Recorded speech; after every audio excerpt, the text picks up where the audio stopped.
উপর থেকে 3টে লাইন নিচেতে আইয়ুব আলাইহিস সালাম বলছেন, ও আইয়ুবা ইদনাদা রাব্বাহু আন্নী মাসানি আযদুরু ও আতা আরহামুর রাহিমিন। তিনি বলছেন না যে আল্লাহ আমি নবী আর নবী 16 বছর ওকে ফেলে রেখেছো? আল্লাহ আমি তো নবী, নবীকে 16 বছর কেন রোগে পড়ে থাকতে হবে? কেন বিবি বাচ্চা চলে যাবে? কেন ছেলেগুলো আপনি মেরে দিলেন? কেন আমার অর্থ সম্পদ সব চলে গেল? কেন আমার কাছ থেকে সবকিছু চলে গেল? কেন নিয়ামত কেড়ে নিলেন? আল্লাহ বিচারটা কি আপনি ঠিক করলেন? আল্লাহ আপনি কাজটা ভালো করলেন? এসব কোনো কথাই তিনি বললেন না। তার দোয়া কোরআনে আল্লাহ কোট করছে, 4টিখানি ব্যাপার নয়। তিনি বলছেন ইজনাদা রাব্বাহু, যখন তার আল্লাহকে ডাকলেন, রবকে ডাকলেন, ডেকে বলছেন আন্নী মাসানি আযদুরু, আল্লাহ আল্লাহ আমি অসুস্থ। আল্লাহ ডাক। বান্দা যখন রাতের আধারে গভীর রাত্রিবেলা, আপনিও যদি কোনো মামলা মোকদ্দমা কেস কিংবা কোনো কঠিন চক্রান্তে পড়ে যান, ষড়যন্ত্রে পড়ে যান, মুসিবতে পড়ে গেছেন, সমস্ত ব্যক্তি আপনাকে প্রত্যাখ্যান করেছে, কোনো জায়গায় সাহায্য পাচ্ছেন না, কি করবেন? গিয়ে দুটো সকালে খাসি নিয়ে পাথর চাপড়িতে চলে যাবেন, তাই তো নাকি বাবা? যেতে হবে না? কি বলছেন? আরে উনি কবর থেকে আমাকে সুস্থ করে দেবে না? মুসলমান কখনো মসজিদ ছাড়া কোনো পৃথিবীতে অন্য দরবারে যায়? একটাই হচ্ছে পৃথিবীতে দরবার, সেটার নাম হচ্ছে মসজিদ। একটাই হলো দরবার, আর বাকি যা আছে সব ঝেড়ে খাবার কারবার। কি বুঝলেন? বিনা পুঁজির কারবার। অধিকাংশ মাজারগুলিতে কবর নিয়ে সেখানে ব্যবসা চলছে, বিনা পুঁজির বিজনেস।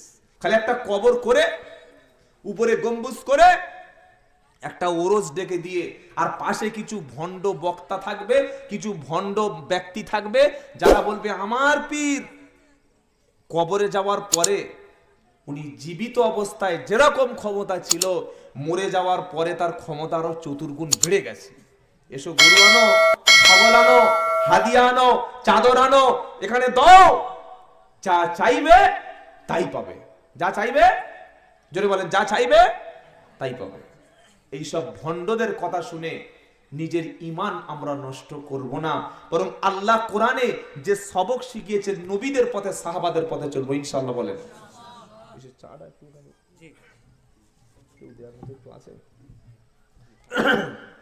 তো আইয়ুব আলাইহিস সালামের দোয়াটা শুনলেন। উনি কি বলছেন? আল্লাহ আমি অসুস্থ। উনি বলছেন না যে আল্লাহ আপনি 18 বছর কেন রোগ দিয়েছেন, বলছেন না।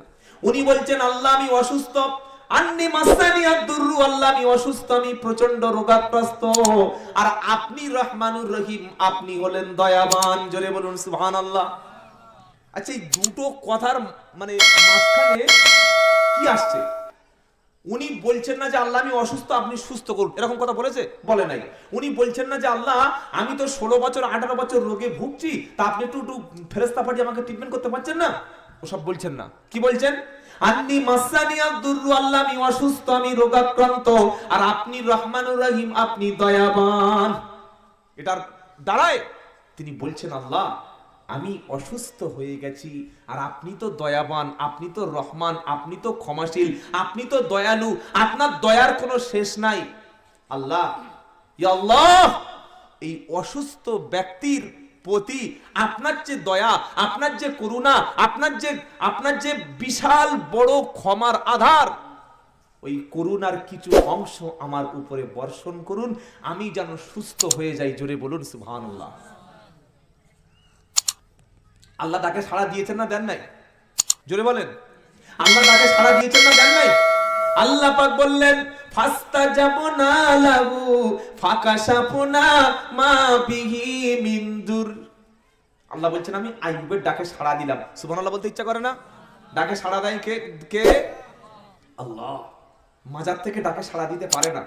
আপনি গেছেন আজমিরে, আপনি গেছেন বাগদাদে, আপনি গেছেন পাথর চাপড়িতে, আপনি গেছেন ঘুটিয়ারি কোন পীরের কাছে, আপনার ভাষা বাংলা, পীরের ভাষা ছিল আরবি, খুব ভাষা বুঝতে পারবে, তাই তো নাকি? কি বুঝলেন? তিনি হয়তো ঘুমিয়ে আছেন, আপনি ডেকে ডেকে চলে আসছেন। আল্লাহ বলছে ওয়ামান আযাল্লু মিম্মান ইয়াদউ মিন দুনিল্লাহি মাল্লা ইয়াস্তাজিবু লাহু ইলা ইয়াউমিল কিয়ামাতি ওয়া হুম আন দুআইহিম গাফিলুন।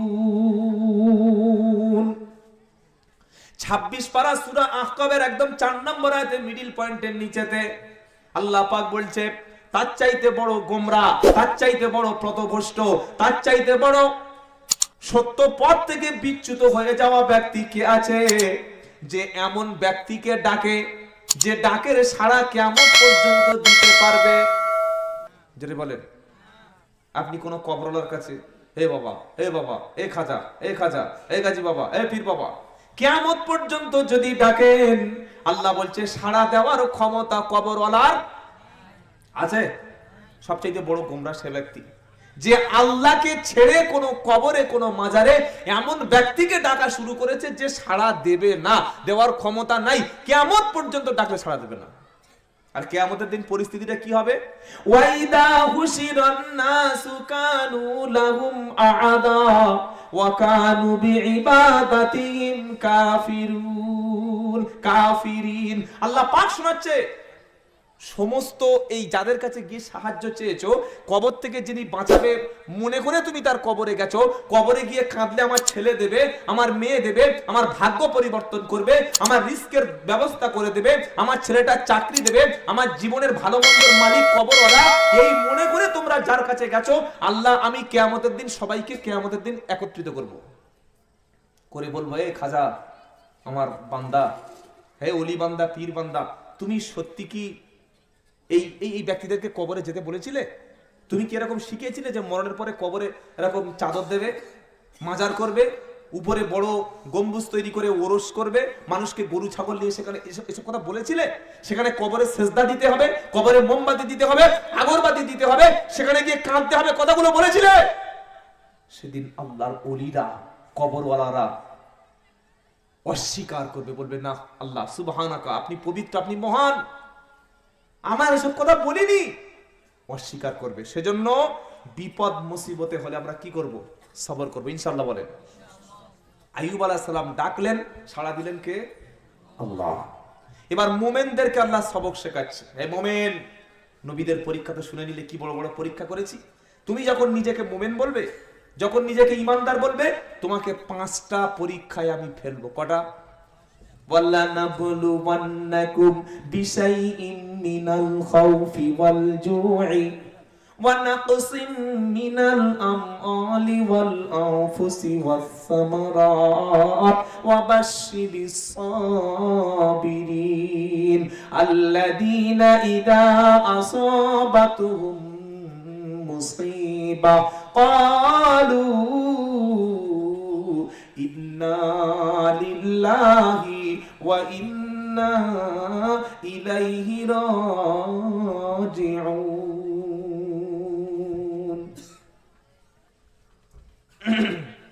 পরীক্ষা ছাড়া জান্নাতে যাওয়া যাবে? আহাসিবান নাসু ওয়াইতুরাকু আইয়াকুলু আমান্না ওয়া হুম লা ইফতানুন। আল্লাহ বলছে, মানুষ কি ভেবেছে পরীক্ষা ছাড়া জান্নাত দিয়ে দেবো? কোনো পরীক্ষা নেব না। তুমি ভাবলে কি নামাজ রোজা তাহাজ্জুদ আছে, পরীক্ষা ছাড়াই জান্নাত? তোমার আগে সাহাবাদের পরীক্ষা নিয়েছি না নেই নাই? আম হাসিবতুম আন তাদখুলুল জান্নাতা ওয়ালাম্মা ইয়াতিকুম মাসালুল লাযীনা খালাউ মিন ক্বাবলিকুম মাসাতুহুমুল বাসাউ ওয়াদ-দাররাউ ওয়াযুলজিলু হাত্তা ইয়াকুলার রাসূল ওয়াল্লাযীনা আমানু মা'আহু মাতা নাসরুল্লাহ আলা ইন্না নাসরাল্লাহি করিব। দ্বিতীয় পারা 12 পৃষ্ঠা, একদম 10, 11, 12, 13 নম্বর লাইনে 214 নম্বর আয়াতে আল্লাহ পাক শোনাচ্ছে, আম হাসিবিতুম তাদখুলুল জান্নাহ। এই বান্দা, কি ভেবেছো? তুমি কি মনে করছো এমনি এমনি জান্নাত?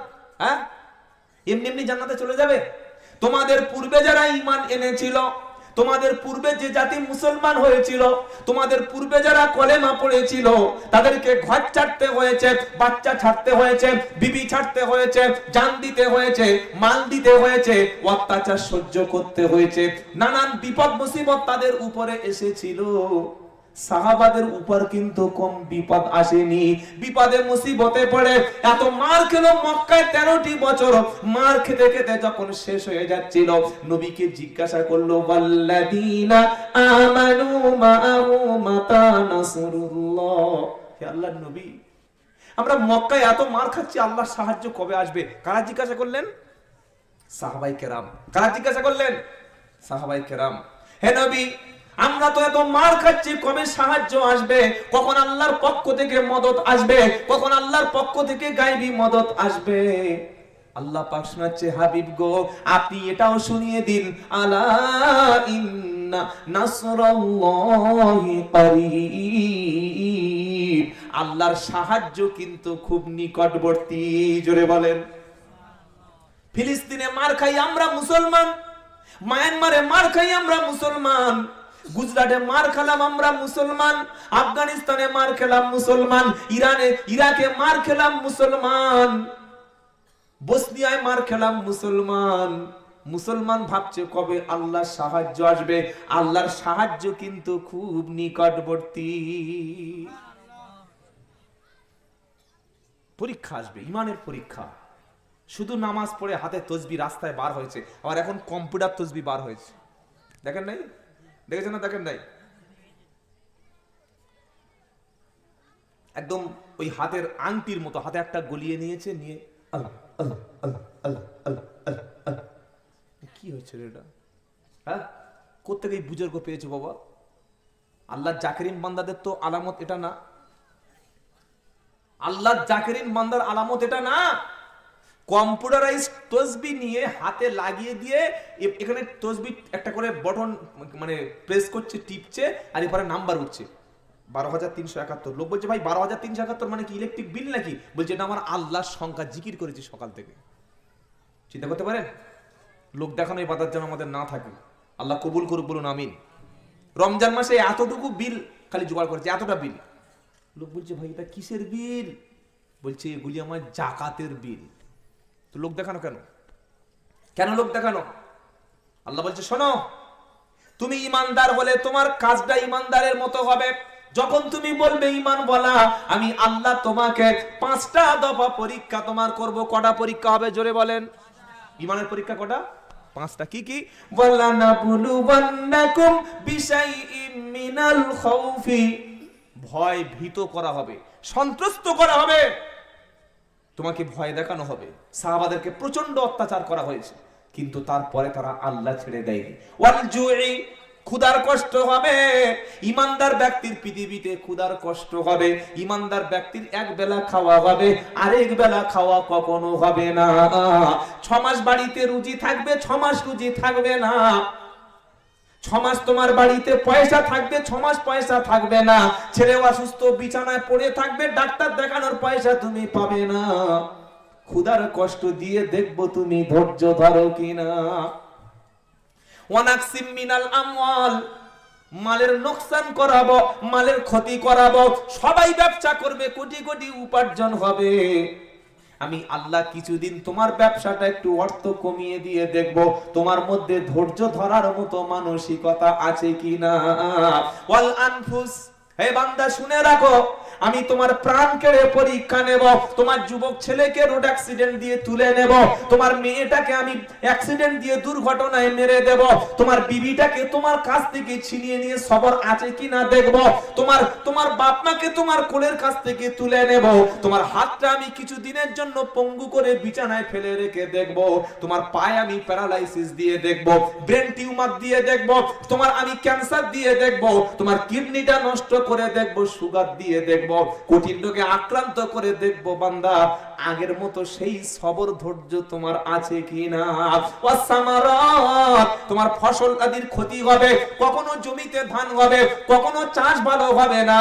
এই সমস্ত ক্ষতি করে, এই সমস্ত কঠিন কঠিন পরীক্ষা দিয়ে দেখব বান্দা তুমি আগের মতো আমি আল্লাহর কাছে নিজেকে হাজিরা দাও কিনা।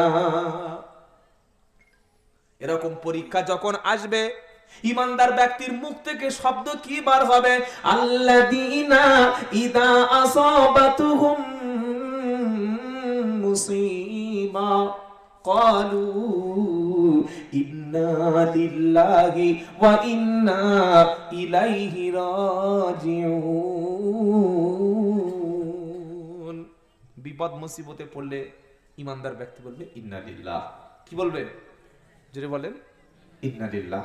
আর খুশির সংবাদ আসলে ইমানদার কি বলবে? খুশির সংবাদ আসলে ইমানদার কি বলবে? আলহামদুলিল্লাহ। খুশির সংবাদ আসলে ইমানদার কি বলবে? কারণ মুমিন ব্যক্তির প্রত্যেকটি কাজের পরেতে আল্লাহ আলহামদুলিল্লাহ শব্দ শিখিয়েছে। কিরকম? আপনি খানা খেলেন, খানা খেয়ে উঠে চলে গেলেন, খানার সুন্নাত যে হকটা আদায় হলো না, খানা খাওয়ার পরে আল্লাহর নবী একটা দোয়া শিখিয়েছেন। কি দোয়া? আলহামদুলিল্লাহিল্লাযী আত'আমানা ওয়া সাকানা ওয়া জাআলনা মিনাল, বলো যে তুমি বলো, ওয়া জাআলনা মিনাল। আপনারা খান না খাওয়া ছেড়ে দিয়েছেন? খান তো খাওয়া শেষে দোয়া বলেন?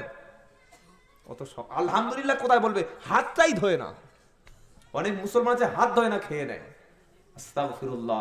ইসলাম শিখিয়েছে প্রথমে দুটো হাত ধো, তারপরে দস্তরখান বিছাও, তারপরে সামনে খাবার এলে সবগুলো একদম মুঠো মেরে খেয়ে নাও। নাকি? কখনো না, নিজের কাছ থেকে অল্প অল্প করে খাও। এগুলো শিখতে হলে আল্লাহ রাস্তা একটু বার হতে হয়, ওলামাদের মজলিসে বসতে হয়, আলেমদের কাছে সময় দিতে হয়। এগুলো এই রাস্তায় মাচার উপরে বসে পাওয়া যায় না। চার দোকানে বিড়ি টানছে, বলছে জানিস? বললে কি? বলে আমি অনেক কিছু শিখে গেছি। বললে কি বল? বলছে আমি অনেক কিছু জানি। মৌলবীরা কি জানে? চায়ের দোকানে মাচার উপরে বসে বসে বলছে। বলছে আমাদের আলেমোলামার এসব ইংলিশ বোঝে না, এসব কিচ্ছু বোঝে না, আমি অনেক শিখে গেছি। তুমি ঘোড়ার ডিম জানো? বাপের জানাজা পড়াতে পারো? বাপের জানাজার নামাজটা তুমি পড়ানোর মতো যোগ্যতা অ্যাবিলিটি অর্জন করতে পেরেছো? বলে না। তুমি বলে আমি অনেক কিছু শিখে গেছি। সারা জীবন শিখলেও তুমি কিছুই জানতে পারবে না। স্যার আইজাক নিউটন, বিশ্ববিখ্যাত একজন সায়েন্টিস্ট, তিনি মৃত্যুর সময় বললেন যে সারা জীবন শিখিলাম ইহা, জানিলাম ইহা, কিছুই জানলাম না। কি ভাবছেন আপনি? কি ভাবছেন? কটা ইউনিভার্সিটি বারান্দায় কয়েকদিন ঘুরেছে, কলেজে কয়েকদিন ব্যাগ নিয়ে ঘুরেছে, এসে বলছে আমাদের দেশের আলেমোলামা এরা কিচ্ছু বোঝে না, তাহলে জান্নাত জাহান্নাম নামাজ রোজা হজ যাকাত তাসবিহ তাহলিল আমরা সব শিখে গেছি। বলে কি শিখেছো? বলছে দেয়ার ইজ নো গড। সৃষ্টি বলতে, কর্তা বলতে, আল্লাহ বলতে, খালিক বলতে, রাজ্জাক বলতে, রব বলতে কিচ্ছু নাই। বলে আকাশ এমনি এমনি হয়েছে, চাঁদ এমনি এমনি হয়েছে, সূর্য এমনি এমনি, প্রাকৃতি। কি বলছে বলো? প্রাকৃতি। প্রাকৃতি তোমার কোন গরুর মাথা? হ্যাঁ, আল্লাহর হুকুম ছাড়া বৃষ্টি হয়? কথা বলে না। আল্লাহ বলছে বান্দা, আমি আল্লাহ যদি আসমান থেকে বৃষ্টি বর্ষণ করি, তোমরা বন্ধ যদি করি, 3 বছর বৃষ্টি দেব না। পৃথিবীর সব মানুষ যদি রাস্তায় হরতাল করো, বৃষ্টি হয়ে যাবে। তাই তো নাকি? কি মনে হচ্ছে? হবে না। আমি আল্লাহ যদি ভূমিকম্প দেওয়া শুরু করি, মমতা ব্যানার্জির খবর ক্ষমতা নাই, ঝাড়খণ্ডের মুখ্যমন্ত্রীর ক্ষমতা নাই, মোদির ক্ষমতা নাই, হাসিনা খালার ক্ষমতা নাই। আছে ক্ষমতা যে ভূমিকম্প বন্ধ করবে? খালি একবার কলকাতা ধরে কাঁপিয়ে দেব, নবান্ন 14 তলা, 14 মিনিট সময় লাগবে না নিচে যেতে। আপনারা কি বলছেন বলেন? এই যে কথা বলছে না, দিল্লিতে থাকো মোদি চাচা, দিল্লিতে একদম 9.9 ভূমিকম্প দেব, 1.5 মিনিটে মাটির তলায় চাচা। কোথায় যাবে বলো? কোথায় যাবে বলো? অখিলেশ যাদব ভূমিকম্প দেব, উত্তরপ্রদেশে মাটির নিচে চলে যাবে। হে যোগী তুমি শোনো, উত্তরপ্রদেশ কাঁপিয়ে দেব, মাটির তলায় গিয়ে তখন তোমার থাকতে হবে, উপরে জায়গা হবে না। তুমি বলছো প্রাকৃতি ঝড় হচ্ছে, বলছে প্রাকৃতিক বিপর্যয়। না, এটা গজব। গজব বলে মেনে নাও। প্রচন্ড বন্যা, হাজার হাজার হেক্টর জমি ফসল নষ্ট হয়ে গেছে, তুমি কি বলছো প্রাকৃতিক বিপর্যয়? কখনো না, এটা আল্লাহর গজব। সিদ্ধান্ত মানতে হবে, তবে আপনি ইমানদার। কথা মনে থাকবে ইনশাআল্লাহ। তো ইমানদার ব্যক্তি খাওয়ার শেষে তার মুখের ভাষা হয় আলহামদুলিল্লাহ। কি ভাষা হয়? আলহামদুলিল্লাহিল্লাযী আত'আমানা ওয়া সাকানা ওয়া জাআলনা মিনাল মুসলিমিন। এখানে খাওয়ার শেষে আল্লাহ শুকরিয়া হিসেবে আল্লাহর নবী কি শিখিয়েছেন? আলহামদুলিল্লাহ পাঠ করতে বলেছেন। আবার দেখুন, ঘুম থেকে উঠলেন, ঘুম থেকে কখন উঠতে হবে? ফজরের আজানের, যদি বলেন ফজরের আজানের পরেই, নামাজের আগে আজানের পরে। যখন বলছে সলাতু খায়রুম মিনান নাউম, আমার মায়েরা যারা এসছেন ফজরের নামাজের পর আপনার স্বামীকে মসজিদে পাঠান, রুজিতে বরকত হবে, সংসারে কোনো গজব নামবে না। সুবহানাল্লাহ বলতে ইচ্ছা করে না? তুমি গাফেল, তুমি ফজরে শুয়ে পড়ে আছো, তুমি শুয়ে পড়নি, তোমার ইমানটাই শুয়ে পড়েছে। কুরবানির গরু কিনেছেন 60,000 টাকা দিয়ে, গরু যদি কুরবানির দিন সকালবেলা উঠতে না পারে, ও গরু ভালো সচল গরু তো, ও গরু কুরবানি হবে তো? গরু শুয়ে পড়েছে মানে শরীরটাই দুর্বল। তো যে মোমেন ব্যক্তি ফজরের সময় বিছানায় এলে গেছে, শুয়ে গেছে, অসুস্থ হয়ে গেছে, উঠতেই পারছে না, ও নিজে শুইনি, ওর ইমানকে শুইয়ে দিয়েছে। ওর ইমান দুর্বল ইমান। কি ইমান বলেন? জোরে বলেন। সেই ব্যক্তির ইমানটা সচল, যে ব্যক্তির ইমান তাকে ফজর পর্যন্ত মসজিদে নিয়ে যায়, সেই ব্যক্তির ইমানটাই অ্যাক্টিভ আছে। যে ব্যক্তির ফজরের আজান হয়ে গেলে ঘুম ভেঙে যায়, সেই ব্যক্তির ইমানটা মজবুত আছে। যে ব্যক্তির ইমান মসজিদ পর্যন্ত নিয়ে যায়, যে ইমান তোমাকে মসজিদে নিয়ে যায় না, ওই ইমান তোমাকে কখনো জান্নাতে নিতে পারবে না। কথা মনে থাকবে বাবা। তোমার পা সিনেমা হলের দিকে যায়, লটারির টিকিট পর্যন্ত যায়, নারীদের দিকে যায়, মদের দিকে যায়, চায়ের দোকানে যায়, আড্ডাখানায় যায়, রাজনৈতিক মিটিং মিছিলে যায়, সব দিকে তোমার পায়ে যায়, ওই তোমার পাটা মসজিদ পর্যন্ত তো গেল না। বলছে হুজুর একটু দোয়া করুন। কি বলছে বলেন? কথা বলে না। হুজুর দেখলে দোয়া ফ্রি। আমি সব জায়গায় বলি, হুজুরদের কাছে দুটো জিনিস ফ্রি, একটা দোয়া ফ্রি আর একটা পানিতে ফু দেয়া ফ্রি। হুজুর দেখলে হুজুর এটা ফ্রি, আর একটা দোয়া করুন। কি দোয়া রে ভাই?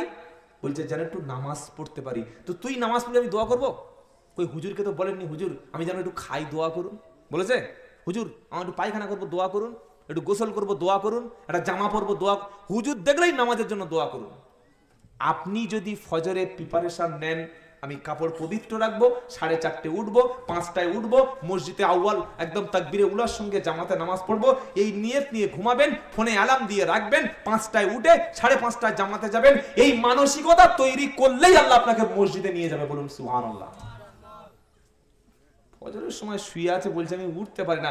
উঠতে পারি না, না আপনি ওঠেন না, কোনটা আল্লাহ এসে বুঝুয়াত কাজে লাগাবে না। কথা মনে থাকবে। মোমেন ব্যক্তি ঘুম থেকে ফজরে ওঠে, গাফেল ব্যক্তিরাই শুয়ে থাকে। কেমন করে ঘুমাও তুমি ফজর করে কাজা, এমনও তো হতে পারে জোহরে জানাজা। হতে পারে না? পারে না? হতে পারে। আজ থেকে সকলে তওবা করি, ফজরের নামাজ জীবনে কাজা করব না, ইনশাআল্লাহ বলি, ইনশাআল্লাহ বলি। ফজর রহমত বরকত ওই সময় নাজিল হয়। কবি বলছে কেমন করে ঘুমাও তুমি ফজর করে কাজা, এমনও তো হতে পারে জোহরে জানাজা। তোমার মতো কত মানুষ শুয়েছিল যারা ভেবেছিল 60 বছরে নামাজ পড়বো, 70 বছরে দাড়ি রাখবো, 80 বছর। কত মা এখনো পর্যন্ত পর্দা করে, ফরজ পর্দা নাই, বিয়ে বাড়ি যাচ্ছে, এমন শাড়ি, এমন ড্রেস, এমন কাপড় পরেছে। 42 বছরের মা, 3 ছেলের মা, এমন শাড়ি পরে বিয়ে বাড়ি গেছে, পাড়ার ছেলেগুলো পুরো এতিমের মতো তাকিয়ে আছে। ও আল্লাহ, কি জিনিস যাচ্ছে? কেন আল্লাহ দেখে ভয় নাই? মরার ভয় নাই? তুমি মরার পরে তো তোমার কাফন জড়াবে, মরার পরে তো মুখ কাউকে দেখতে দেবে না, মরার পরে তোমার শরীর খোলা রাখবে না। তুই এখন থেকে প্রস্তুতি নিচ্ছ না কেন? এক ছেলের মা এমন পাতলা ড্রেস পরেছে, এক ছেলের মা এমন ব্লাউজ, এমন কাপড়, এমন ওড়না পরেছে। 60 বছর 70 বছরের লোকের মুখ থেকে ঝরঝর করে লাল ঝরছে, যে কি মাল যাচ্ছে একবার। ছি ছি ছি ছি ছি ছি, আস্তাগফিরুল্লাহ। মায়ের সম্মান কত, ইসলামে নারীদের সম্মান কত দিয়েছে জানেন? পর্দা করলেই নারীর সম্মান আল্লাহ বাড়িয়ে দেবেন। বলুন সুবহানাল্লাহ। হিজাবের সঙ্গে রাস্তায় চলবেন, মানুষ আপনাকে সম্মানের দৃষ্টিতে তাকাবে। আর তাহলে ঠোঁটে লিপস্টিক, মুখে মেকআপ, মাথাটা খোলা, শর্ট কাপড় পরে। এখন আবার মেয়েরা জিন্সের ফাটা প্যান্ট পরছে, দেখেছেন? আপনার এলাকায় নাই মনে হচ্ছে? মেয়েরা জিন্সের প্যান্ট পরছে, তা আবার ছেঁড়া ফাটা। মেয়েরা, এটা কি খ্রিস্টানের মেয়ে? বললেন না। হিন্দুর মেয়ে? বললেন না। এটা ইহুদির মেয়ে? বললেন না। কিসের মেয়ে? সেই মাস্টারের মেয়ে। কার মেয়ে? মাস্টারের মেয়ে। এটা শিক্ষা নয়, এটা অশিক্ষা, এটা কুশিক্ষা, এটা রুচির দুর্ভিক্ষ চলছে। তুমি এমন একটা শিক্ষা কেন অর্জন করবে যে শিক্ষা তোমাকে উলঙ্গ করে? এমন শিক্ষা তুমি কেন করবে যে শিক্ষা তোমার দেহ ঢাকতে বলে না? এমন শিক্ষা তুমি কেন করবে যে শিক্ষা তোমার মাথার চুল খুলে রাখতে বলে? ওটা শিক্ষা নয়, ওটা অশিক্ষা, কুশিক্ষা। শিক্ষা যদি অর্জন করতে হয় আমি প্রথমে যে হাদিস বলে বক্তব্য শুরু করেছিলাম, ইন্নাল্লাযী লাইসা ফি জাওফিহি শাইয়ুম মিনাল কুরআনি কাল বাইতিল খারিব। নবী বলছেন যার দেহে কোরআন নাই, যার সিনায় কোরআন নাই, যার শরীরে কোরআন নাই, যার বডির মধ্যে কোরআন নাই, যার স্ট্রাকচারে কোরআন নাই, ওটা পুরো বাড়ি, মৃত বাড়ি, ওর আর কিচ্ছু নাই। একটা ঘরে 10 বছর কোনো মানুষ থাকবে না, ওই ঘরে কি থাকতে পারে? তাড়াতাড়ি বলেন।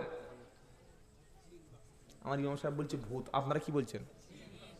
জিন। আর কি বাস করবে? সরিস, হ্যাঁ জিন, হ্যাঁ জিন, ঠিক ধরেছে। জিন, ভূত, প্রেতনি, সরীসৃপ, কি বুঝলেন, সাপ, যত হিংসাত্মক প্রাণী সব এই বাড়িতে বাস করবে। আপনি বলুন তো আপনার সিনার মধ্যে কতটুকু কোরআন আছে? হ্যাঁ, আপনার সিনার মধ্যে সূরা ইয়াসিন রাখতে পেরেছেন? সূরা ইয়াসিন শূন্য, সূরা বাকারা শূন্য, সূরা ইখলাস শূন্য, সূরা রহমান শূন্য, সূরা ওয়াকিয়া শূন্য। কি আছে? বলে গোটা দাসে হিন্দি গান আছে। বলেন আপনার অন্তরে কি আছে বলেন? যারা নিয়মিত প্রতিদিন সূরা মুলক তেলাওয়াত করে রাত্রেবেলা, নবীজি বললেন তোমাদের পূর্বে একজন ব্যক্তি ছিল, যে ব্যক্তি প্রতিদিন সূরা মুলক তেলাওয়াত করত, লোকটি মারা যাওয়ার পর কবরে আযাবের ফেরেশতা এসে হাজির হলো। সূরা মুলক তখন গিয়ে বলল তুমি একে হিসাব নিও না, এর শাস্তি দিও না। ফেরেশতা বলছে তুমি কে? লোকটি বলল আমি হলাম সূরা মুলক। জোরে বলুন সুবহানাল্লাহ। 29 পারা একদম প্রথম সূরা, 30টা আয়াত আছে, এটা পড়বেন রাত্রিবেলা। ফেরেশতা বলল তুমি এখানে কি করছো? সূরা মুলক বলল এই ব্যক্তির সুপারিশ আমি করব ততক্ষণ পর্যন্ত যতক্ষণ পর্যন্ত আল্লাহ একে ক্ষমা করবে না।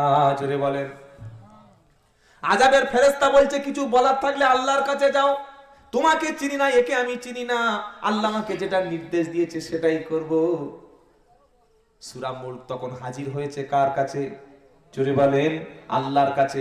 আল্লাহর কাছে গিয়ে বলছে আল্লাহ এই ব্যক্তিকে আপনি শাস্তি দেবেন যে ব্যক্তির অন্তরে সূরা মুলকটা সংরক্ষণ ছিল। জোরে বলেন। আল্লাহ বললে কি ব্যাপার বলো? সূরা মুলক বলছে আল্লাহ আপনি কি এই ব্যক্তিকে শাস্তি দেবেন যে ব্যক্তির সিনার মধ্যে সূরা মুলক সংরক্ষণ ছিল? রাত্রেবেলা ঘুমানোর সময় হিন্দি গান শুনতে শুনতে ঘুমাতো না, সিরিয়াল দেখতে দেখতে ঘুমাতো না, টেলিভিশন দেখতে দেখতে ঘুমাতো না, অশ্লীল ছবি দেখতে দেখতে ঘুমাতো না, ফিল্ম দেখতে দেখতে ঘুমাতো না, বরং সূরা মুলক তেলাওয়াত করতে করতে ঘুমাতো। ওই ব্যক্তি কি আপনি শাস্তি দেবেন?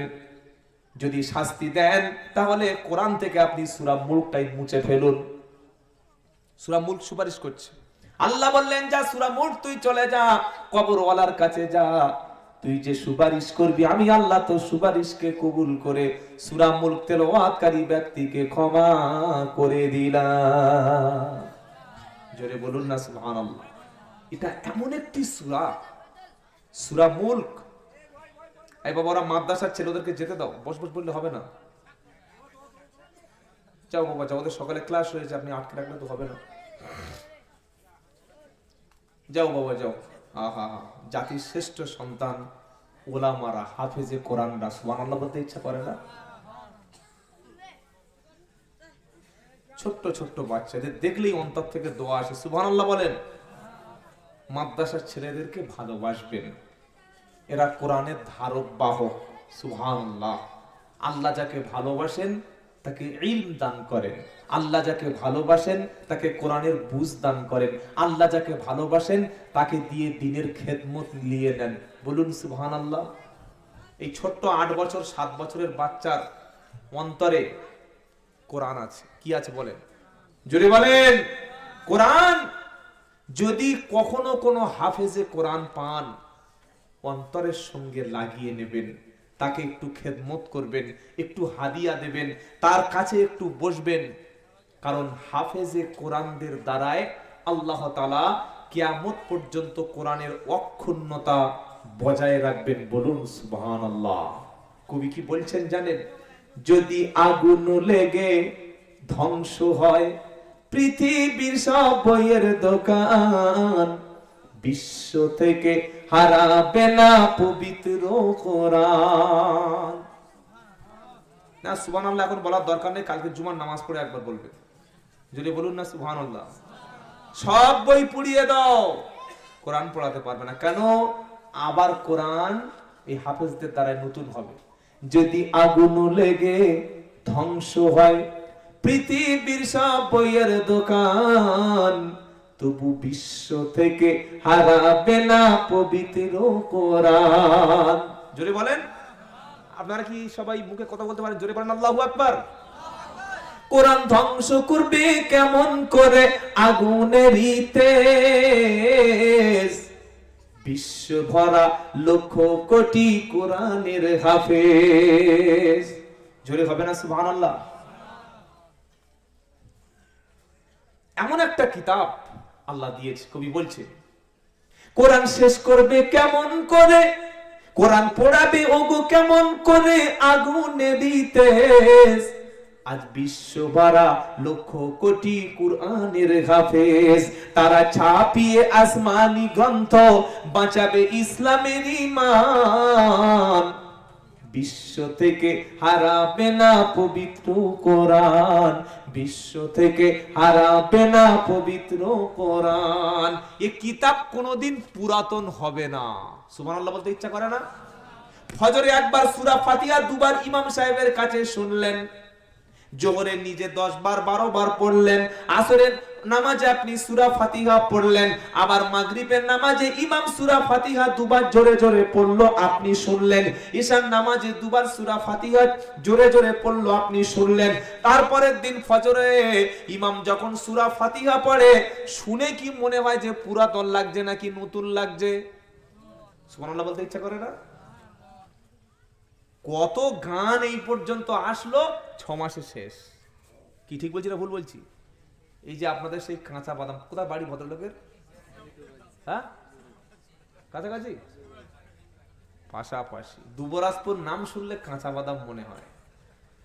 ছোট্ট ছোট্ট বাচ্চাদের কাঁচা বাদাম মুখস্থ। দিন কত খুব চললো। আর মালের অহংকার কি গো, কি বুঝলেন? বিশাল বাড়ি, বিশাল গাড়ি, সে এখন বাদাম নিজেই বাদামের মতো শুকিয়ে গেছে। চলে না এসব, গান চলবে না। সিনেমা আস্তে আস্তে দর্শকের সংখ্যা কমে আসছে, গানের বাজার শেষ। যারা সিনেমার আর্টিস্ট যারা দেখছেন না কিরকম মাঝে মাঝে আত্মহত্যা করা, দেখেছেন না? দেখেন নাই? সিনেমার অবস্থা খারাপ, চলবে না। কিন্তু কোরআন কিয়ামত পর্যন্ত কোরআন তেলাওয়াত মানুষ শুনতেই থাকবে আর মুসলমান হতেই থাকবে। বলুন সুবহানাল্লাহ। এটা কোরআনের মুজিজা। কোরআন কোনোদিন পুরাতন হবে না। লা তুহসা আজাইবুহু। কোরআনের এমন মুজিজা আল্লাহ পাক দিয়েছেন, এটা পুরাতন হওয়ার না, জরাজীর্ণ হবে না।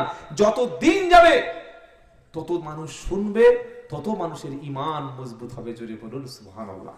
তো যেটা শোনাচ্ছিলাম ভাইরা, আল্লাহর প্রশংসা ইমানদার ব্যক্তির মুখ থেকে আসে। বিপদে পড়লে ইমানদার বলে ইন্না লিল্লাহ, আর কোন খুশির খবর হলে ইমানদার কি বলে? আলহামদুলিল্লাহ। ঘুম থেকে উঠে একই দোয়া, আলহামদুলিল্লাহিল্লাযী আহিয়ানা বা'দা মা আমাতানা, তারপরে ওয়া ইলাইহিন নুশুর। এখানে ইমানদার ঘুম থেকে উঠে প্রশংসা কার করবে? জোরে বলেন আল্লাহ। আবার দেখেন ইমানদার টয়লেট থেকে বার হবে, ওখানে প্রশংসা কার আছে? আলহামদুলিল্লাহিল্লাযী আযহাবা আন্নিল আদা। তারপরে এই মাদ্রাসার ছেলেগুলো মুখস্থ, আপনারা মনে হচ্ছে পায়খানায় বাথরুমে যান না বলে মনে হচ্ছে। মুখস্থ করবেন, মুখস্থ করবেন। প্রত্যেকটি জায়গায় দোয়া কাজে লাগে। সুবহানাল্লাহ। কি ইসলাম আমরা পেয়েছি! খেতে গিয়ে দোয়া, শুতে গিয়ে দোয়া, বিবির কাছে দোয়া, বাচ্চার জন্য দোয়া, খাওয়ার শেষে দোয়া, শুরুতে দোয়া, মাঝখানে দোয়া, ঘুমোতেও দোয়া, গোসলেও দোয়া। দোয়া ছাড়া মুমিনের জীবনটাই যেন অন্ধকার। আল্লাহু আকবার। পৃথিবীর শ্রেষ্ঠ ধর্ম আপনি পেয়েছেন, যে ধর্মে দোয়া ছাড়া, আল্লাহর জিকির ছাড়া, আল্লাহর প্রশংসা ছাড়া একটা পা ফেলার কোনো সুযোগ নাই। সুবহানাল্লাহ বলতে ইচ্ছা করে না? এত বড় ইসলাম আমরা পেয়েছি। সুবহানাল্লাহ বিহামদিহি সুবহানাল আযীম। তো আল্লাহ মুমিনদের পরীক্ষা করবে, ধৈর্য ধরতে হবে। সবরের কথা শোনাচ্ছিলাম। এই বিপদ মুসিবতে যখন আসবে, মুমিন প্রথম যে কাজটা করবে, ইয়া আইয়ুহাল্লাযীনা আমানুস্তাইনু বিস-সাবরি ওয়াস-সালাহ ইন্নাল্লাহা মা'আস-সাবিরিন। হে বিশ্বাসী ঈমানওয়ালা, যখন তোমার উপরে কখন বিপদ আসবে, মুসিবতটা নেমে আসবে, বিপদ মুসিবতে আসলে যেন তুমি ধৈর্যহারা হয়ে যেও না, যেন তুমি ধৈর্যহারা হয়ে যেও না, তুমি সুইসাইড করো না, আত্মহত্যা করো না, কঠিন সিদ্ধান্ত তুমি নেও না। বিপদ মুসিবত আসলে সর্বপ্রথম তুমি নামাজে আমার কাছে দাঁড়িয়ে যাবে, প্রথম তুমি ধৈর্য ধরবে, দ্বিতীয় তুমি সবর করবে, নামাজের মাধ্যমে আমার কাছে সাহায্য চাইবে আর বলবে রব্বানা আমি বিপদে পড়েছি, আমি মুসিবতে পড়েছি, রব্বানা আপনি কি বিপদ থেকে বাঁচাবেন না। নামাজের মাধ্যমে দোয়া করলে আল্লাহ দোয়া কবুল করেন, জোরে বলুন। এটা সবরের সবক শেখানো হচ্ছে। এই আল্লাহ বলছে যে বিপদ মুসিবতে পড়ে ধৈর্য ধারণ করবে, নামাজের মাধ্যমেই আমি আল্লাহ আমার কাছে সাহায্য চাইবে। সুবহানাল্লাহ বলতে ইচ্ছা করে না? তাহলে কি জানা গেল যে নামাজের মাধ্যমে আল্লাহর সাহায্যটা নেমে আসে। আল্লাহু আকবার। আজ আমরা মুমিন দাবি করি কিন্তু নামাজ পড়ি না, তাহলে আল্লাহর সাহায্য পাবেন কোত্থেকে? আল্লাহর সাহায্য তো কোনো নেতা মন্ত্রীর দ্বারা মুসলমানের জন্য আসবে না, কোনো পীরের মাধ্যমে আসবে না, কোনো ইমাম সাহেবের মাধ্যমে নেমে আসবে না, কোনো দুনিয়াবি কাজে নেমে আসবে না। আল্লাহর সাহায্য মদদ শুধুমাত্র নামাজের মাধ্যমেই বান্দার জন্য নেমে আসবে। বলুন সুবহানাল্লাহ। এটা বলেই আল্লাহ বলছেন, কি বলছে? ইন্নাল্লাহা মা'আস সাবিরিন, নিশ্চয়ই আমি আল্লাহ সবরকারী ধৈর্য ধারণকারী ব্যক্তির সাথেই আছি। সুবহানাল্লাহ বলেন। এবার আল্লাহ সূরা আসরের মধ্যে সবর সম্পর্কে বলছেন, কি বলছে? ওয়াল আসর ইন্নাল ইনসানা লাফি খুসর ইল্লাল্লাযীনা আমানু ওয়া আমিলুস সালিহাতি ওয়া তাওয়াসাউ বিল হক ওয়া তাওয়াসাউ বিস সাবর। আল্লাহু আকবার। ছোট্ট একটা সূরা, কিন্তু এর মধ্যে এতটা হাকিকত।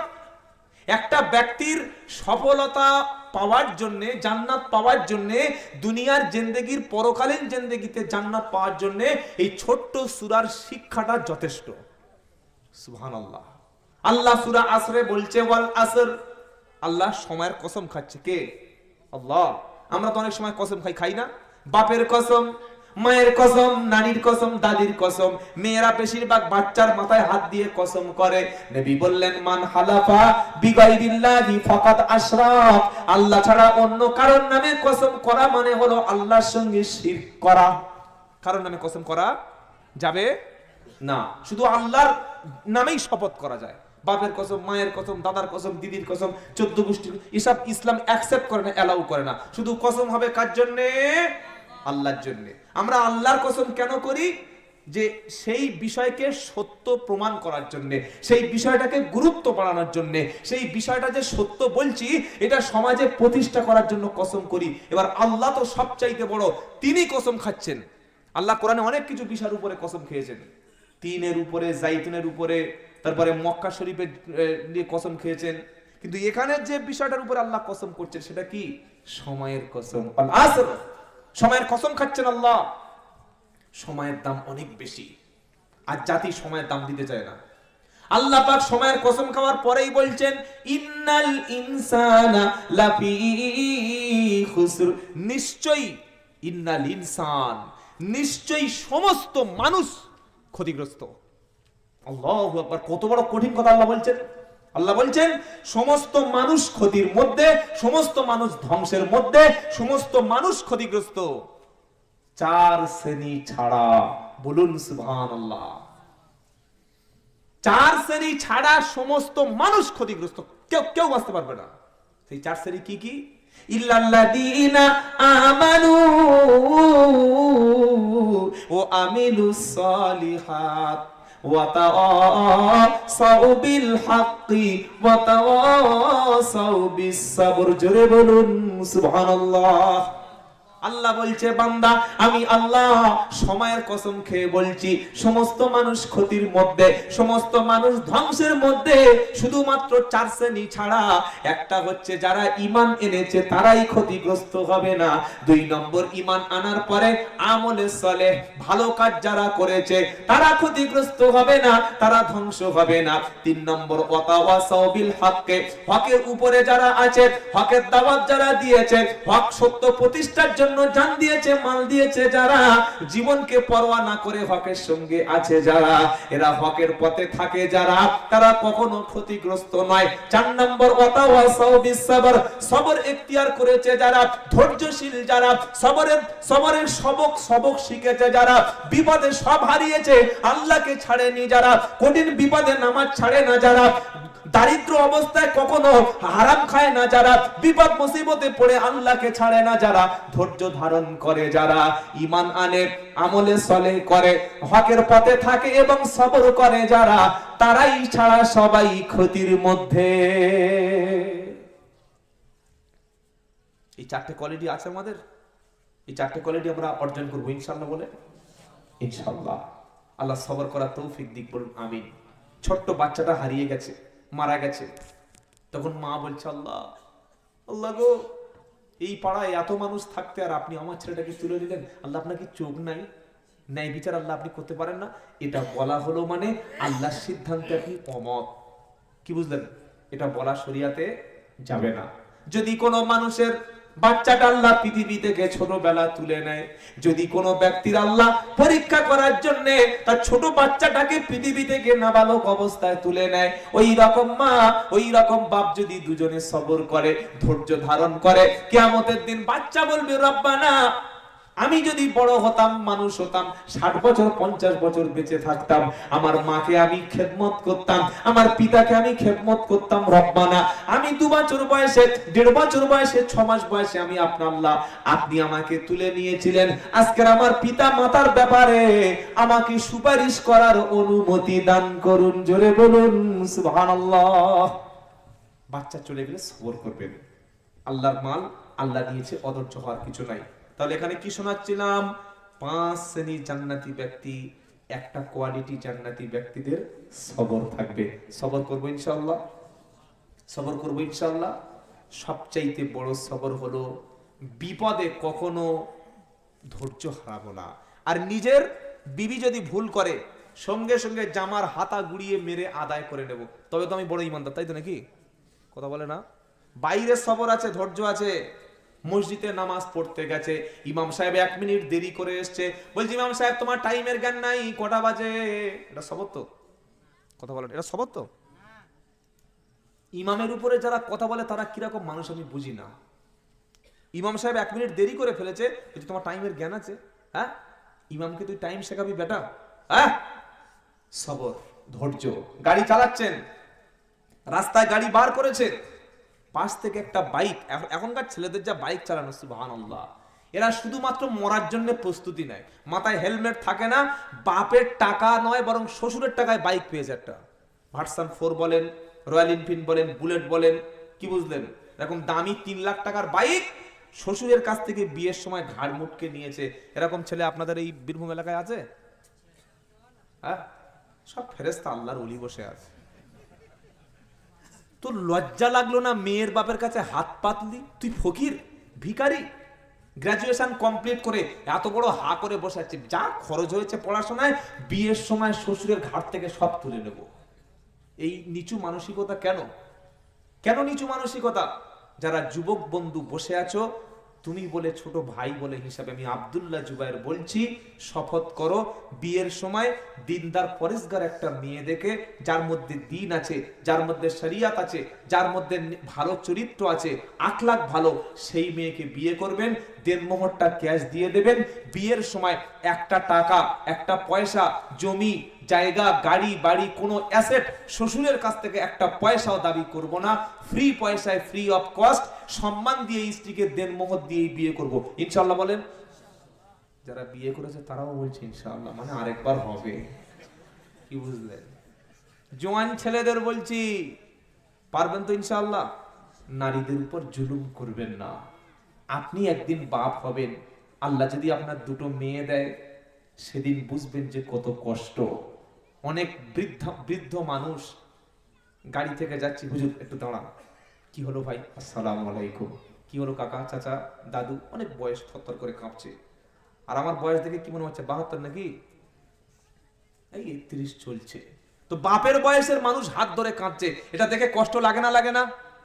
চাচা কি হয়েছে? আব্বা কি হয়েছে? আব্বা একটু দোয়া করবে। কি দোয়া? দুটো মেয়ে বিয়ে দিতে পারি না। কেন? না জামাই বাইক চাইছে, 3 লাখ টাকা পাবো কোথায়? জামাই 10 কাঠা জমি চাইছে, 5 লাখ টাকা চাইছে।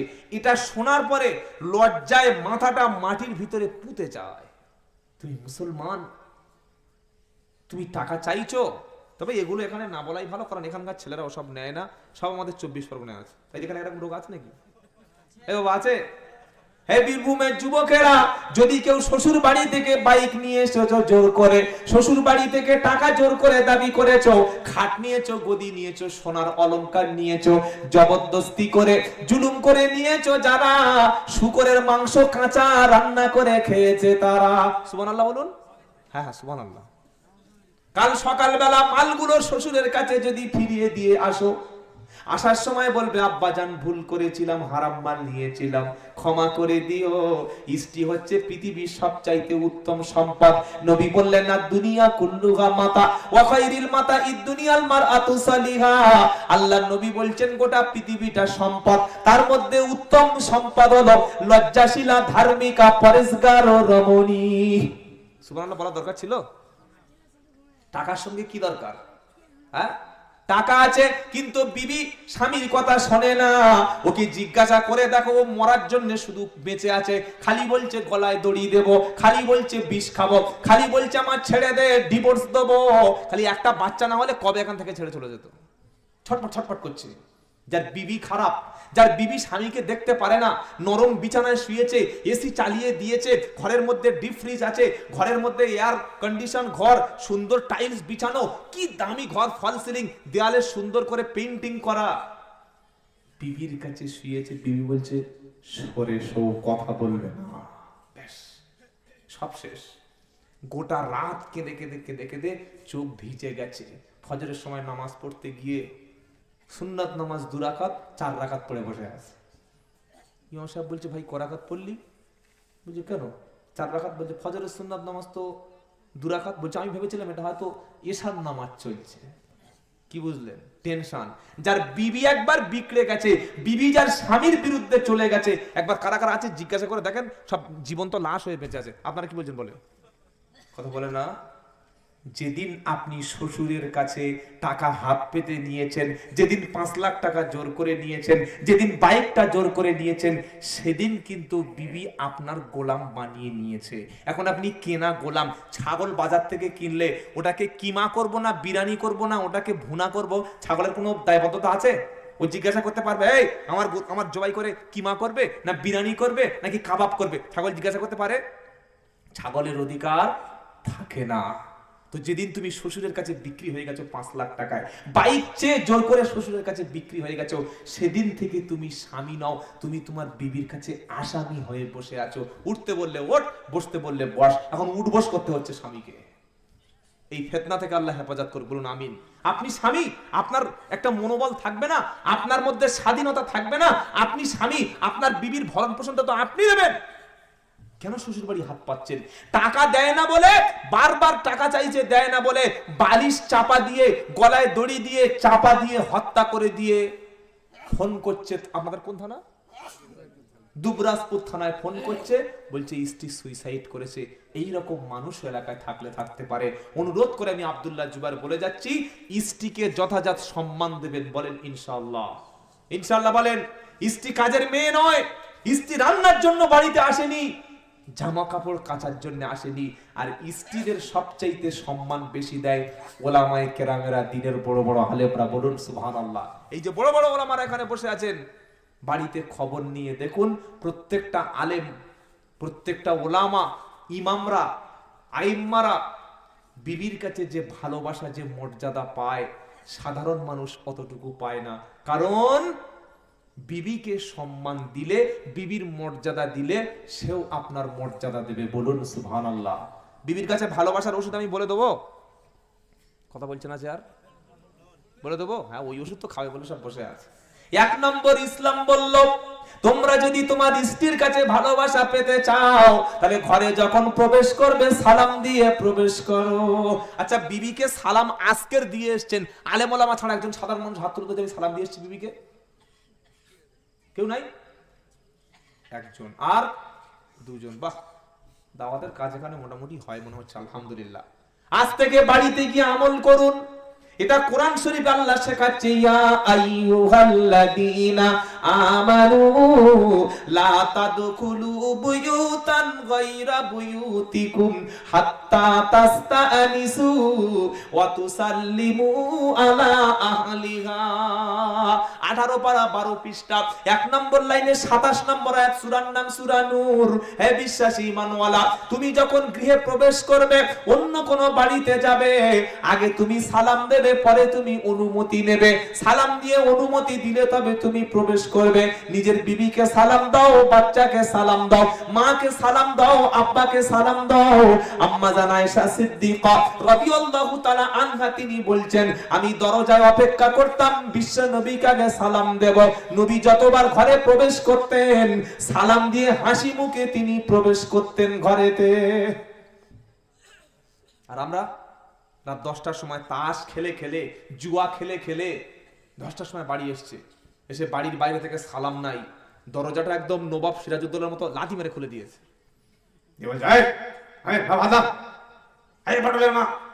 এমন আওয়াজ করেছে যেন বাড়িতে সেই বড় বড় শিয়াল ঢুকেছে। কেন ভাই সালাম দিতে পারছেন না? সকলে আমল করবো ইনশাল্লাহ। বলেন আসসালামু আলাইকুম বিবিজান, কেমন আছো? নামাজ পড়েছো? খাওয়া দাওয়া হয়েছে?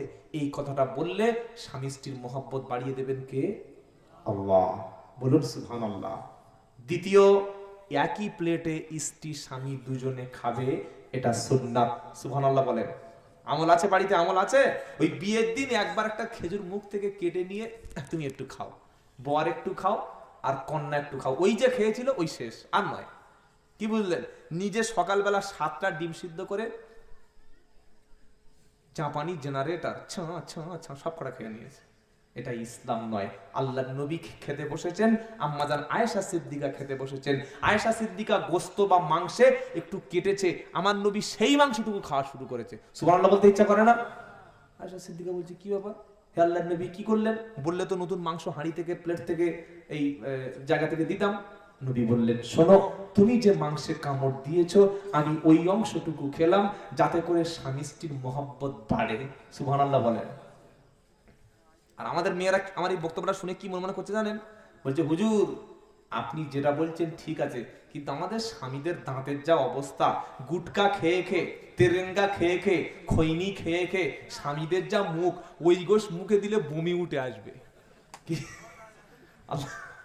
আল্লাহ মাফ করুক, বলুন আমিন। দাঁত আর দাঁত নাই, কুকুরের চাইতে খারাপ হয়ে গেছে। আমাদের 24 পরগনার কথা বলছি। দাঁত মেসোয়াক করবেন ইনশাআল্লাহ। বলেন স্বামী স্ত্রী মহব্বত বাড়ানোর 3 নম্বর আমল হলো, স্বামী এবং স্ত্রী সবসময় আল্লাহর কাছে তাহাজ্জুদে উঠে দোয়া করবেন, রব্বানা হাব লানা মিন আজওয়াজিনা ওয়া যুররিয়াতিনা কুররাতা আয়ুন ওয়াজআলনা লিল মুত্তাকিনা ইমামা। এটা সূরা ফুরকানে আল্লাহ পাক শেষ অংশে শোনাচ্ছে। আল্লাহ পাক শুনিয়ে দিচ্ছেন, বান্দা তুমি শুনে রাখো। স্বামী দোয়া করবে, রব্বানা নেককার স্ত্রী দান করো। স্ত্রী দোয়া করবে, রব্বানা নেক স্বামী দান করো। আর আমাদের সন্তানটাও তুমি দান করো, এমন একটা সন্তান দান করবে কুররাতা আয়ুন, আমাদের চক্ষুটা শীতল হবে, আর আমাদের জন্য মুত্তাকিনদের জন্য ইমাম বানিয়ে দেবে।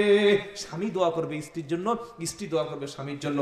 সকলে স্ত্রীকে কোনোদিন দাসী মনে করবেন না, কাজের মেয়ে মনে করবেন না, বরং সংসারে স্বামীর যতটুকু অধিকার, স্ত্রীরও ততটুকু অধিকার আছে না নাই? আছে। আল্লাহর নবী গৃহস্থলীর কাজ নিজে করতেন, জুতার সেলাই নবী মাঝে মাঝে নিজে করে নিতেন। আল্লাহর নবী সাল্লাল্লাহু আলাইহি ওয়াসাল্লামের কাপড় মাঝে মাঝে নিজে পরিষ্কার করতেন। এতে সম্মান কমে না, বরং স্বামী স্ত্রীর মহব্বতটা বাড়ে। আল্লাহর নবী সাল্লাল্লাহু আলাইহি ওয়াসাল্লাম অনেক সময় রান্না নিজে করে আম্মাজান আয়েশা সিদ্দিকার মুখে খাবার পৌঁছে দিয়েছেন। সুবহানাল্লাহ বলতে ইচ্ছা করে না? এই হাদিসটা শুনলে কাল থেকে মেয়েরা রান্না ছেড়ে দিয়ে আপনাদেরকে রান্না করে পাঠিয়ে দেবেন। আল্লাহ আমাদের সবাইকে সংসারে মহব্বত দিক করুন, আমিন। কি শোনাচ্ছিলাম? সবর করব, ধৈর্য ধরবো ইনশাআল্লাহ। বলেন ইনশাআল্লাহ। জান্নাতি ব্যক্তি যখন জান্নাতে যাবে, আল্লাহ পাক তাদেরকে কি বলবে জানেন? কি বলবে জানেন?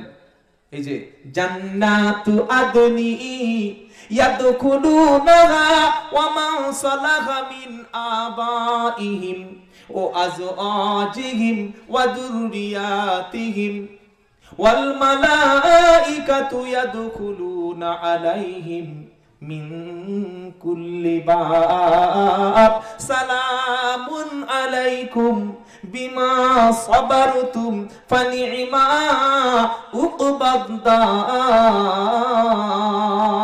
আল্লাহু আকবার। এটা 13 পারা সূরা রা'দের 23 নম্বর আয়াত আল্লাহ পাক শোনাচ্ছে, বান্দা জান্নাতে যখন যাবে, বাপ নামাজি পরেজগার, মা পরেজগার, ছেলেগুলো সব দিনদার ঈমানওয়ালা, সবাই যখন জান্নাতে সবাই সপরিবারে প্রবেশ করবে, জান্নাতে চতুর্দিক থেকে দরজা তো অনেক, সমস্ত দরজা থেকে ফেরেশতারা আসবে, ওয়েলকাম জানাবে, শান্তি বর্ষণ করবে। আর কি বলবে জানেন? সালামুন আলাইকুম বিমা সাবারতুম। হে বান্দা, তুমি যে আল্লাহর নিয়ামত পেয়েছো, জান্নাত পেয়েছো, তোমার উপরে শান্তি বর্ষণ হোক, আল্লাহর পক্ষ থেকে রহমত বর্ষণ হোক, কল্যাণ বর্ষণ হোক। কেন? বিমা সাবারতুম, তোমরা দুনিয়াতে সবর করেছিলে, ধৈর্য ধরেছিলে, গরিব তারপরে সুদ খাওনি, কষ্টের মধ্যে পড়েও নামাজ কাজা করোনি, জীবনের যৌবনের জ্বালায় জেনা করোনি, বিয়ে করেছো, রাত্রেবেলা উঠে তাহাজ্জুদ পড়েছিলে, অনেক অবৈধভাবে অর্থ উপার্জন করতে পারতে কিন্তু করোনি, বাপ মাকে ভালোবেসেছিলে, আমি আল্লাহ দুঃখ কষ্ট দিয়েছিলাম তবু তুমি সবর ইখতিয়ার করেছিলে, এই সবর করার জন্য তোমার উত্তম জান্নাত দিয়ে দিলাম। বলুন সুবহানাল্লাহ। সবর আমাদের মধ্যে থাকবে ইনশাআল্লাহ। আরো সামনে কঠিন দিন আসছে। একটা কথা বলে দিচ্ছি, শুনে রাখেন, সারা বিশ্ব আজকের ইমানদারদের পরীক্ষা নিচ্ছে। এই যে বাইতুল মুকাদ্দাস প্রথম কিবলা মুসলমানদের, ফিলিস্তিনের খবর আপনারা দেখছেন না? ফিলিস্তিনবাসীদের জন্য আমরা এখান থেকে যুদ্ধে যেতেও পারছি না, কোনো সহযোগিতাও পাঠাতে পারছি না, সে সুযোগ আমাদের নাই। দুটি কাজ অন্তত করবেন, বলেন ইনশাআল্লাহ, জোরে বলেন ইনশাআল্লাহ। এক নম্বর কাজ হলো, যখন দোয়া করবেন, যখন মোনাজাত করবেন, যখন আল্লাহর কাছে হাত তুলবেন, দোয়া করবেন, ওগো আল্লাহ, আমাদের ভাই, আমাদের ইমানের ভাই, আমাদের মুসলমান ভাই, ছোট্ট ছোট্ট সোনার মতো ফুলের টুকরা সন্তানগুলিকে ইহুদি সন্ত্রাস ইসরাইল যেভাবে বোমের আঘাতে শেষ করে দিচ্ছে, মাসের পর মাস পানি বন্ধ করে দিয়েছে, মাসের পর মাস বিদ্যুৎ বন্ধ করে দিয়েছে, মাসের পর মাস হসপিটালগুলি সবগুলিকে শেষ করে দেওয়া হচ্ছে। ওগো আল্লাহ, হিন্দুস্তান থেকে, ভারতবর্ষের জমিন থেকে, বাংলা থেকে দোয়া করছি, অবৈধ দখলদার গজব লানতপ্রাপ্ত ইহুদি জাতিকে ধ্বংস করে, বাইতুল মুকাদ্দাস থেকে হেফাজত করে, স্বাধীন ফিলিস্তিনবাসীদের হাতে আল্লাহ আপনি ফিলিস্তিনটাকে তুলে দিন। দোয়া করবেন ইনশাআল্লাহ, দোয়ার হক রাখবেন ইনশাআল্লাহ। দোয়ার চাইতে বড় হাতিয়ার এখন আমাদের হাতে আর অন্য কিছু নাই। দুই নম্বরটা শুনেন, ফিলিস্তিনি যত, এই ইসরায়েলে যত প্রোডাক্ট, যত রকমের ইসরায়েলের খাবার আছে, যত রকম সেখানকার প্রোডাক্ট রয়েছে, পণ্য রয়েছে, সবগুলি মুসলমানদের জন্য বর্তমান সিচুয়েশনে ব্যবহার করা একেবারেই হারাম। এই যে কোল্ড ড্রিঙ্কস, মাজা, ফান্টা, 7 আপ, কোকা কোলা, তারপরে যত রকমের কোল্ড ড্রিঙ্কস রয়েছে, এই যে আপনার কিনলে জলের বোতল, হাজার রকমের প্রোডাক্ট রয়েছে, অন্তত এই কোল্ড ড্রিঙ্কস জাতীয় কোকা কোলা, পেপসি, চা কিছু আছে, সবগুলো ইসরায়েলি প্রোডাক্ট। 30 টাকার মাল যদি এখানে বিক্রি হয়, আপনি 30 টাকার একটা মাল কিনলেন, 50 টাকার একটা 7 আপ কিনলেন, 25 টাকা এই ইন্ডিয়ানের যে যারা তৈরি করছে এরা পেল, বাকি 25 টাকা ইসরায়েলে পৌঁছে গেল। ওই টাকাটা নিয়ে বন্দুক কিনে, ওই টাকাটা দিয়ে পারমাণবিক বোমা কিনে, ওই টাকাটা দিয়ে বড় বড় ট্যাঙ্ক কিনে, ওই টাকাটা দিয়ে ইহুদি ইসরায়েল আমার কলেমা পড়া মুসলমান ভাইয়ের উপরে নিক্ষেপ করছে, আমার কলেমা পড়া মুসলমান ভাইয়ের উপরে বোম্বিং করছে, আমার কলেমা পড়া মাদেরকে শহীদ করছে, তাদের ইজ্জত হানি করছে। তার মানে আমরা যদি 7 আপ, কোকা কোলা, এ সমস্ত ঠান্ডা জাতীয় জিনিস খাই, ইসরায়েলি পণ্য যদি আমরা ব্যবহার করি, আমরা কি ইহুদিদের হাতে অস্ত্র দিয়ে বলছি না ইহুদিরা আমাদের টাকা নিয়ে মুসলমানদের উপরে মার? এটা বলা হচ্ছে না? হচ্ছে না? হয় না? হচ্ছে। আজ এই মজলিসে বসে আমরা কি শপথ নিতে পারবো যে আমরা আজ থেকে 7 আপ বলুন, কোকা কোলা বলুন, এই যত রকমের পানীয় ঠান্ডা যা কিছু ইসরায়েলের পণ্য আছে, সবগুলিকে মৃত্যু পর্যন্ত আমরা জীবনে খাবো না? বলতে পারবো? পারবো ইনশাআল্লাহ, পারবো ইনশাআল্লাহ। এটা কিনে খাবেন মানে আপনি মুসলমানদের রক্ত খাচ্ছেন, এটা কিনে খাচ্ছেন মানে ইসরায়েলের হাতে আপনি বোম তুলে দিচ্ছেন, টাকা তুলে দিচ্ছেন, তোরা মুসলমানদের মার। আজ থেকে আমরা সমস্ত রকম ইসরায়েলি পণ্য বয়কট করলাম। কারা কারা রাজি আছেন হাত তোলেন। নারায়ে তাকবীর। আল্লাহ হাতগুলোকে কবুল করুন। এই শপথ ইমানের শপথ।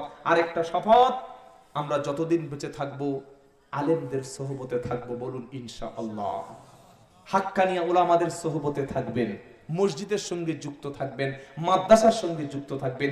এই গ্রামে অনেক বড় বড় আলেম আছে, আর নিজের সন্তানটাকে অন্তত একটা সন্তান হাফেজ বা আলেম বানাবেন। এর ওসিলায় আল্লাহ আপনাকে কিয়ামতের দিন নাজাত দিয়ে দিতে পারেন, বলুন সুবহানাল্লাহ। আমার নির্ধারিত সময় যতটুকু ছিল অনেক কথা আলোচনা করলাম।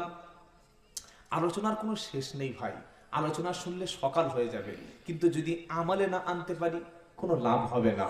এই গ্রামের যুবক যারা আছেন, যুবকদের অনুরোধ করে পায়ে ধরে আমি আব্দুল্লাহ জুবায়ের তোমাদের ছোট একটা ভাই বলে যাচ্ছি, নামাজ কাজা করো না বাবা, নামাজ কাজা করো না। যার কাছে নামাজ নাই তার কাছে দিন নাই, যার কাছে নামাজ নাই তার কাছে ইসলাম নাই। নামাজ ছেড়ে দিলেন, আল্লাহর সঙ্গে সম্পর্ক কি হয়ে গেল? কি হয়ে গেল? কেটে গেল, সম্পর্ক নষ্ট হয়ে গেল।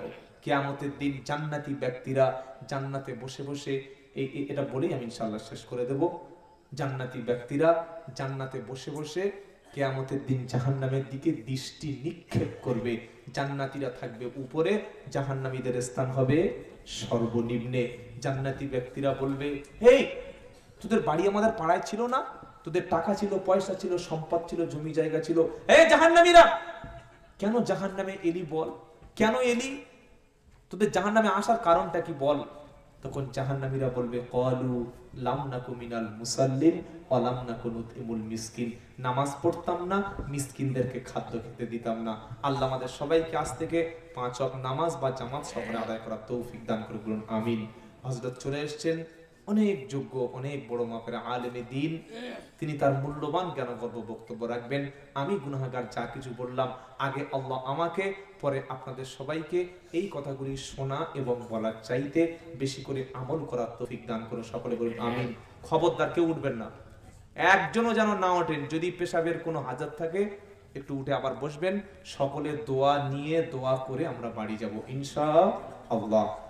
ওমা আলাইনা ইল্লাল বালাগ ওমা তাওফিকু ইল্লা বিল্লাহ আলাইহি তাওয়াক্কালতু ওয়া ইলাইহি উনীব।